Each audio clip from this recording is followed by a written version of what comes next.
Scorpio happening on November the 13th, 2023? What are you connected to? Hi, this is Nicole from Illuminated Movement Astrology here to talk today about this upcoming new moon and what it means in the larger picture and for the month ahead. So, we are squarely in Scorpio season. Scorpio, probably arguably one of my favorite signs. Super fascinated with Scorpio energy because it's so paradoxical. It has to do a lot with survival. Both Taurus and Scorpio are on the survival axis. Taurus is what acts or assets, capacities, and talents do I have, and Scorpio is the energy where we recognize that other people have things that we may be missing. Right. And so we join up potentially with someone else to expand what we could do on our own. And that works out great in a lot of ways. And sometimes it brings up a number of challenges. Another thing that Scorpio is really intricately connected to is intensity, right? If we're talking about survival, if we're talking about life and death, that's a little bit extreme. It really has this sense of needing to be courageous, of needing to look things square in the face and be able to deal with them. And Scorpio is adept at being able to be calm in a crisis, be able to go into where angels fear to tread, in other words, right? And it's really, really this sign that's highly complex in that way. Being a water sign, Scorpio deals with the emotions. So it's not super surprising that potentially people are feeling a little bit emotionally charged up right now. Maybe there's some things that we don't always want to look at, especially when it comes to emotions, depending on how we were raised, what our values are, the culture in which we grew up, right? Some people, this is much easier to access. For other people, it's more challenging. And so having a sense of being a little bit patient with yourself or with other people if things are kind of coming up from the deep, right? I like to think of Scorpio a little bit as like an iceberg that you really only see the tip of the iceberg, right? But what's below the surface, what's down in the water is so much more expansive. And that's true if you know a Scorpio, or maybe it's you've got Scorpio placements, particularly the sun, the moon, your rising sign, or a whole bunch of planets, your personal planets in Scorpio, then you know what I'm talking about. There's this incredible depth to Scorpio that's really, really hard to put into words. And what makes it a little bit more challenging is Scorpio doesn't always share that. Okay. Now they can be accused of being secretive, which, depending on how you look at it, depending on the context, could actually be a really good thing, right? Scorpio energy, somewhat the eighth house as well, can have to do with things like psychology or therapists or people that work with sensitive information that doesn't need to be broadcast out into the larger streets, right? If you go and you're trusting someone, let's say it is a therapist, do you really want them to go out and with a megaphone go around your town and just blab everything you just said? No, right? So in that sense, it's a really good thing that we do have the capacity, potentially, hopefully, to keep some things that are better left unsaid quiet. And Scorpio can be really, really good at that. They're really great detective energy, getting to the bottom of things, being able to see through things. They have a really, really finely tuned antenna for things that are, in a sense, not always said. Why is that? One of my mentors, Frank Clifford of the London School of Astrology, who I just can't say enough great things about, he describes the water signs as, in a sense, being, because they're underwater, you can't hear them. And I love that. If you've ever been underwater, if you're with someone else underwater, you can hear them. You can communicate in some way. Now, it's a little bit different, right? We can't necessarily hear in crisp sound, but if you're under the water speaking to someone who's on shore, they can't hear you. It's not that you're not speaking, it's not that you're not communicating. It's just you're communicating almost in a sense of a more of a vibratory way, right? There's a little bit more of like a sonar feeling. And that's definitely true of all of the water signs and for Scorpio as well. There's a lot of communication. It just may not always be verbal. Okay, there's a lot of subtlety there. There's a lot of other ways that we can speak to people. Sometimes it's through movement, sometimes it's through the colors we wear, the gestures we make. And Scorpio is really, really good at being able to discern. I know it's a Virgo word, but being able to discern or at least kind of pick up on, do the words and the actions or the things around, do they match? Does the intuition match? Does the vibe match? They're really, really good at that. So love all my Scorpios, love all that energy. We've got this new moon picking up on all of that kind of energy and moving us forward for the next 30 days, approximately. I don't know about you all, but those eclipses back to back in October were a lot. They were a lot. For me, woo, I went through definitely some deep transformations, bringing things up. I like to say I got to practice a lot of the things that I learned. I got to practice because I know I came up against so many things that kind of were closing out that Scorpio and Taurus nodal cycle that we had that began in November of 2021.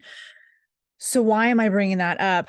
Well, Scorpio, in a sense, can help us make sense of whatever we just went through, whatever was going on, right? It can help us to alchemize and recognize our own feelings or places where we've needed to let something go in order to create something new.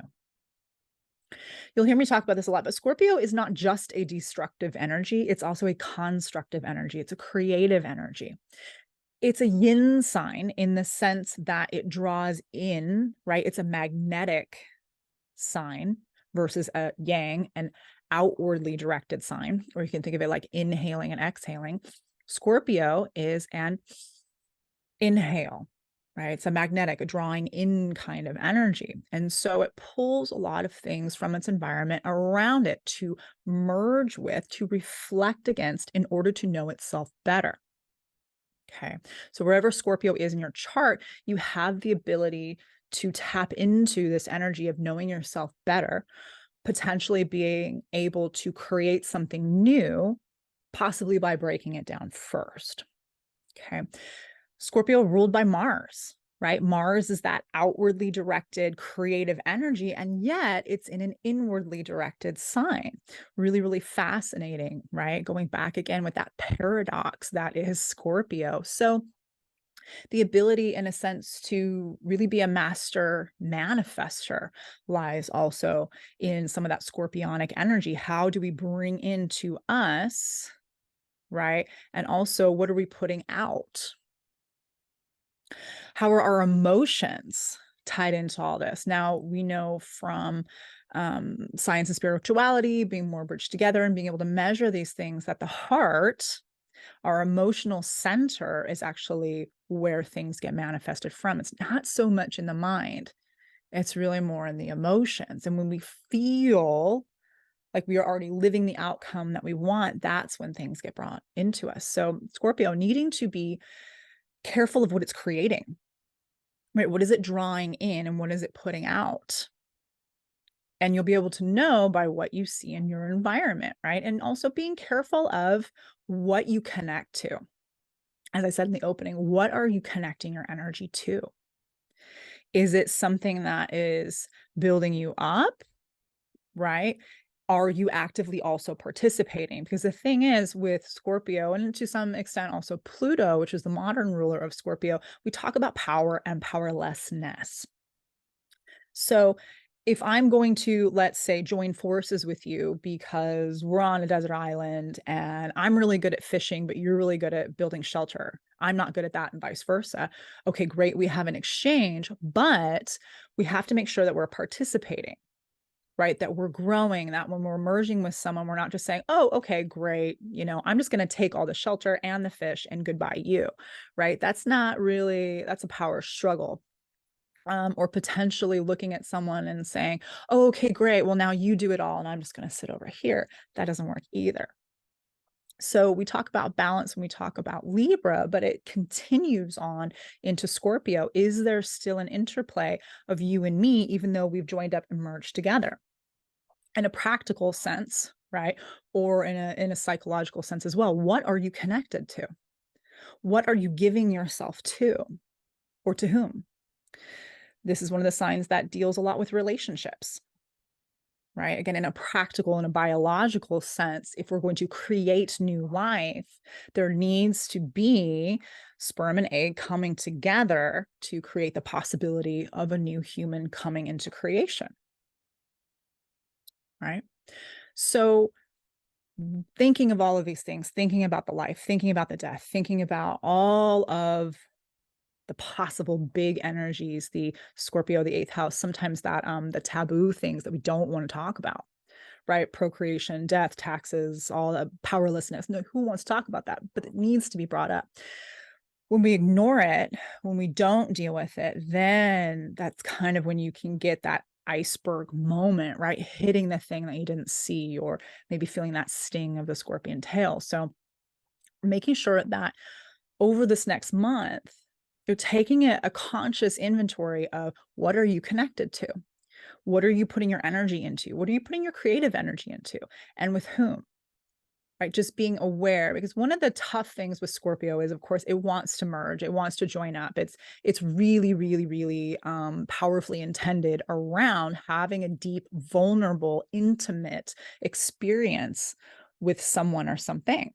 It's part of its superpower. The tough part is when you open yourself up and you're vulnerable, right? That requires trust.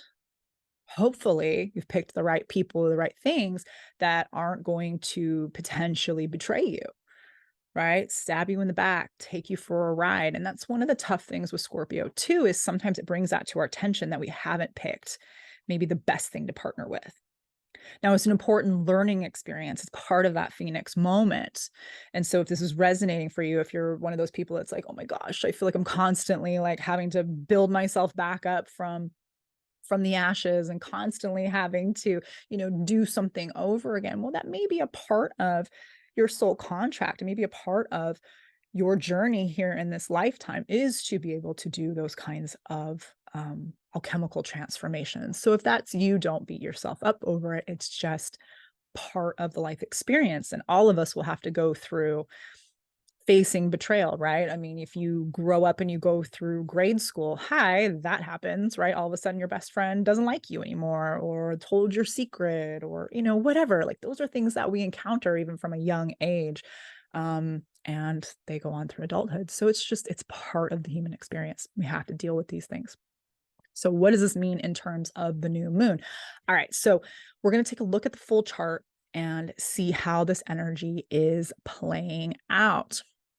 All right. So, new moon in Scorpio, if you happen to live on the west coast of the United States or Pacific Standard Time, it's happening at 1:27 a.m. So, right in the middle of the night, having that dark energy as we move into in the northern hemisphere, the darker part of the year. New moon in Scorpio happening at right? This 20 degrees. So anything you have in the fixed signs are Leo, Taurus, Aquarius, and of course, our friend Scorpio. Between about 24 degrees and about 16 degrees, you're probably going to be feeling this energy a lot more. So it's going to be activating any planets or placements if you have like your ascendant, your midheaven, things like that in this range. So setting intentions moving forward for this new moon, hopefully being able to transform some of the things that have been going on in our lives, in our world.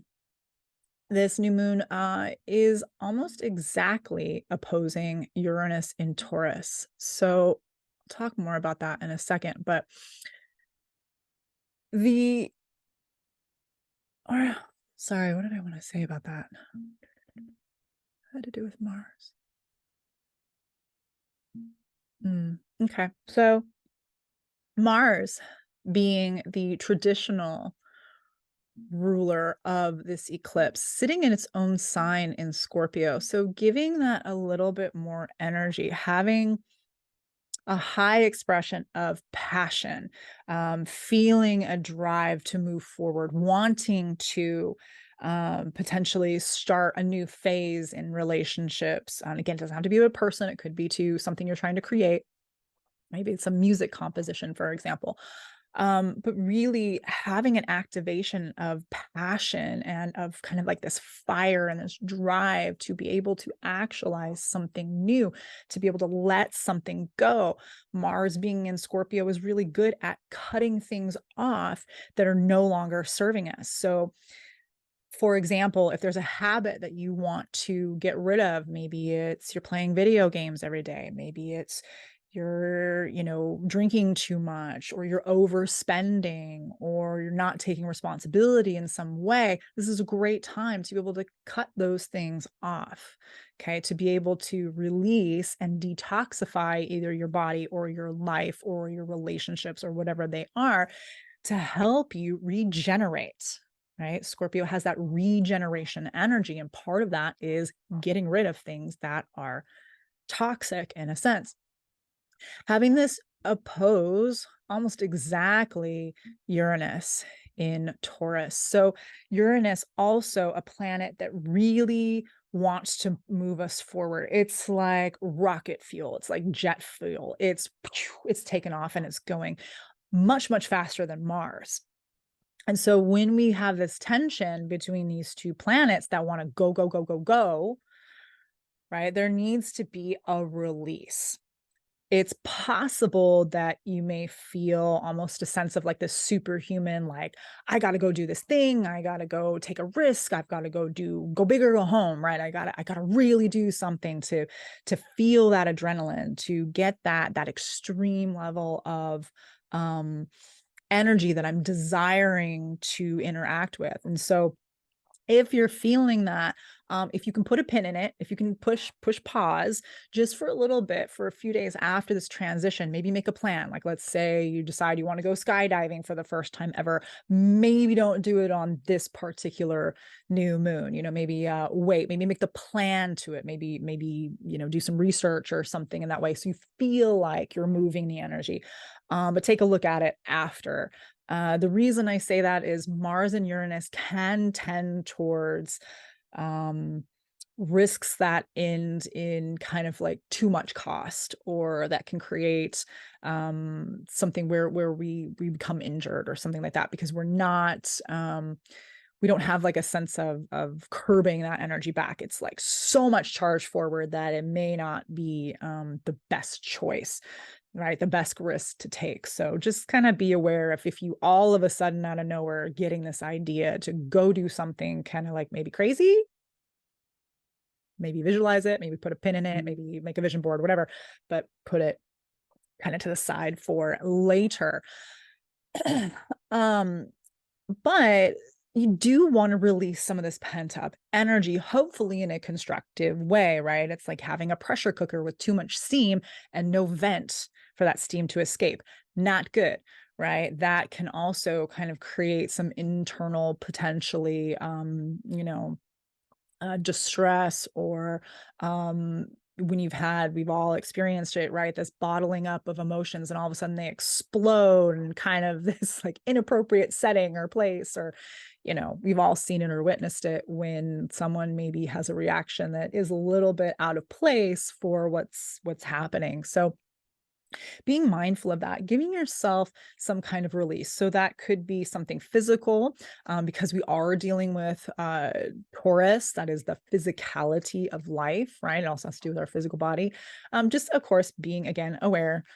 But, getting some movement. Maybe you're dancing, maybe you're singing, maybe you're cleaning out your closet or the garage.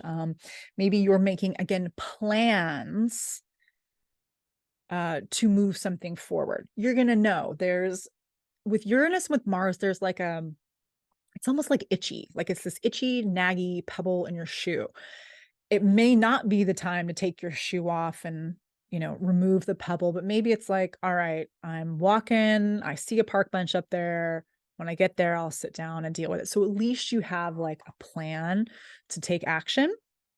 And again, as I said, have some kind of release so that all this pent up energy doesn't explode in some kind of inappropriate way where later you're like, oh man, why did that happen? So just being aware of that. The other thing to take a look at with this particular new moon is when we're talking about Scorpio, Scorpio has two rulers, right? I've talked about Mars.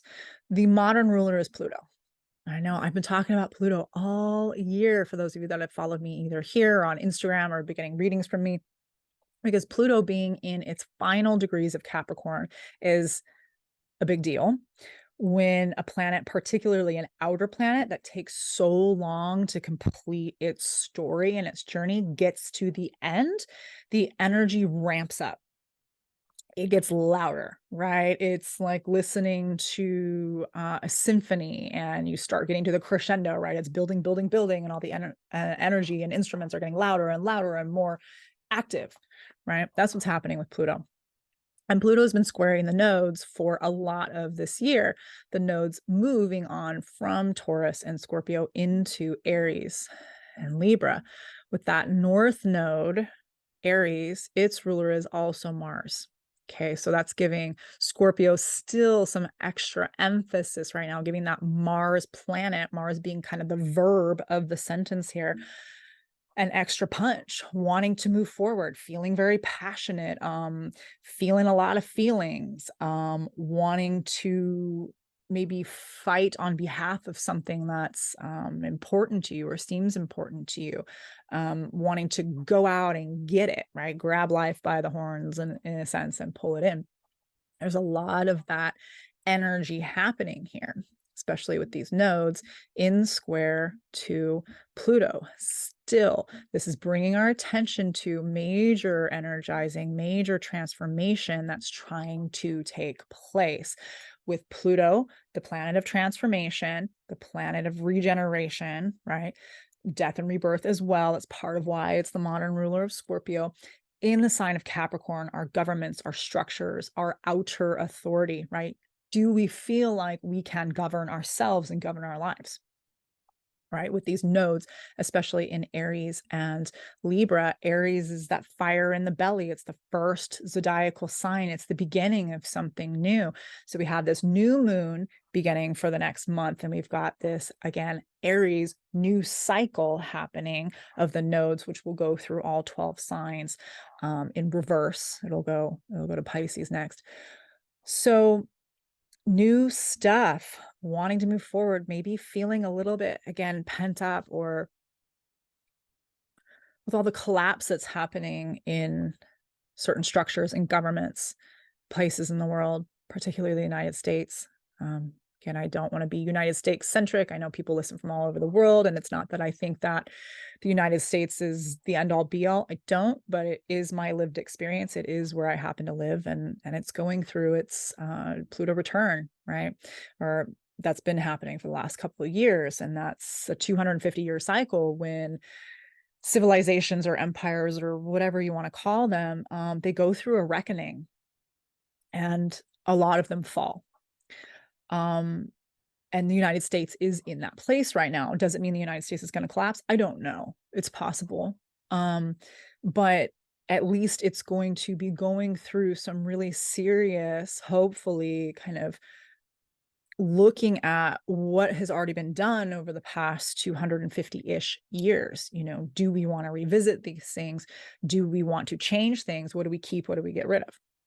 Okay, so that's big and going on, and that does have to do with outer authorities, again, with that Capricorn power and powerlessness, right? With Scorpio, with Pluto. What can we control, right? Control the controllables. And that's part of the story with that Aries and Libra, is remembering that you have a sense of agency, hopefully, right? Remembering that you do have, no matter what is going on out there, you have control over how you react and how you respond, right? Responsibility. It's a Saturn word, but it's the ability to respond, right? Saturn being the dispositor, the ruler of Pluto right now in Pisces. back at that 0 degree. Saturn went all the way back to the beginning of Pisces to say, all right, I've been in retrograde for the last 4.5 months. Hopefully y'all took a moment and you realized what you needed to separate what was fantasy and what was, reality, with a capital R and a little r. All right, hopefully you took a lot of these lessons. Hopefully you learned a lot. Hopefully you saw a lot, because now I'm going forward again, all the way from the beginning. I'm going to go all the way back through Pisces, kind of in a sense shattering some of the illusions that we have been under, which is good.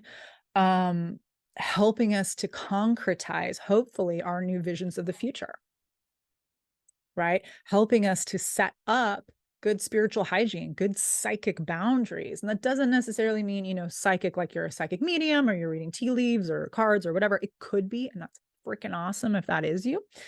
But it's about all the energy that we're taking in. Right? There's so much with these screens and the news and the this and the that and our phones and, everybody's energy all the time. It's so much, right? Saturn, in a sense, helping us put some boundaries on all of that stuff and saying, knock it off, right? Be aware of what you're letting in. Also affecting, right, that Scorpio moment. We talk about, what are you connecting to? What are you merging with? What are you mixing your unique special purpose with? Are you even aware of it? Are you living in an escapist fantasy? Wake up, right? Wake up. And then we have that with Pisces, we'd have to look at, again, Jupiter as the traditional ruler of Pisces, and also this Neptune. So pulling in belief systems, higher, hopefully, truth, bringing back, hopefully, a sense of optimism, of forgiveness, of letting things dissolve away that are keeping us separated from, whether that's each other, whether that's God, spirit, the matrix, divine creator, whatever it is that resonates for you. Keeping our hearts in some ways closed, can we dissolve the walls around them so that we have a chance at compassion, like real compassion, that we have a chance of real connection, not artificial? Jupiter can pump itself up and blow itself up so big that it becomes unwieldy. Can also bring, again, luck and optimism and all these wonderful things too. It can be both. Every planet has duality. We live in the third dimension. No matter how much of that 5D consciousness we bring in, we still live in the third dimension. So we have to do both. And when we're here in the third dimension, we're dealing with polarities, right? And the nuances in between them. And Neptune, the challenges with Neptune, illusions, deception, con artists, scandal, propaganda, zealousness, right? That goes with Jupiter as well. And there's a lot of that energy in the world too right now, and it's not easy to deal with. It's not. I know I've been saying this kind of on every report, and I cannot wait for the day when I don't have to say that as often, but that's just where we are right now. We are in a time of massive change. We're in a time of massive awakening and massive grief in a lot of ways, right? But the beautiful part also is that while that is happening, there is hope for the future. There is reclaiming self. There is reclaiming love and connection and our divinity, which is the transcendence of human limitation, right? We have all of that happening as well. And more people every day are waking up to that. And remembering that not everyone is going to. It's not everyone's job in this life. It's not everyone's role in this life to go through a spiritual awakening. And so if you're around people who aren't, just remember that, in as much as they don't want you to push your beliefs on them, right? You don't want them to push their beliefs on you. I hope I said that right. Um, so letting people, in a sense, be who they are, letting them live their own life, um, because that's what you want also, right? Recognizing everyone is here on purpose with a purpose. Even the people that you question, like, how could that be possible? Well, luckily, there's something bigger than all of us that has it figured out, that has the dualities and all the things and all the nuances as part of. I know I'm getting way out there now, but it's really been weighing on me a lot. Um, there is a divine order. There really is, even to the people that you really question their existence, right? Even the parts that feel so meaningless or feel so awful, they have a purpose too. And if we can step back and we can detach a little bit and remember that, hopefully that can keep us from a place of overreactivity and potentially causing harm in our lives or in the lives of others that is, in some senses, unnecessary. So that's all I'm going to say about that. Um, yeah. So there's some other squares, there's some other things going on here, but that's kind of the biggest energy that I see is having to really take inventory of what we are connected to. And if we have been closed off, right? If we have been disconnected, which has also been a big theme over the last few years, right? Disconnection, too much separation. How can we begin to unwind that? How can we begin to let that go if we're afraid to be in partnership with other people, because we're afraid of getting hurt? That's valid, right? But that's also keeping beautiful things, people, places, opportunities, that luck that Jupiter is trying to bring in, right? The healing that's possible, that transformation, that phoenix moment, it keeps it from occurring. I know there was definitely a part of my life where I really believed maybe that I could compartmentalize my feelings and I could just kind of like cut out some of the ones that I didn't want to experience. And I could do it very effectively. But the problem was the more I did that, or the longer I did that, the more disconnected I got from other things in my life that were so meaningful to me, the more disconnected I got from myself because I was closing off things that I wasn't ready to deal with. And that's okay. I was thinking about this morning when I was walking the dog, it's like, it's kind of feeling like the water signs, but maybe Scorpio in particular, it's like being in a submarine. And I was thinking about if you're in a submarine and you go under the water, it's not time to open the doors and air things out. It's not time to bring that stuff to the surface, right? If you're way down towards the deep ocean floor and you just open the doors because you want that stuff to come out, not the right time, right? You have to wait until the journey down below the ocean is over. It's about its time, and the submarine comes back up to the surface. Now it's time to open the hatches. Now it's time to open the doors. Now it's time to bring these things up to the surface and deal with them, so to speak. So if that resonates with you, then it's okay to not bring everything up to the surface all at once, all the time, every single day. It's so okay.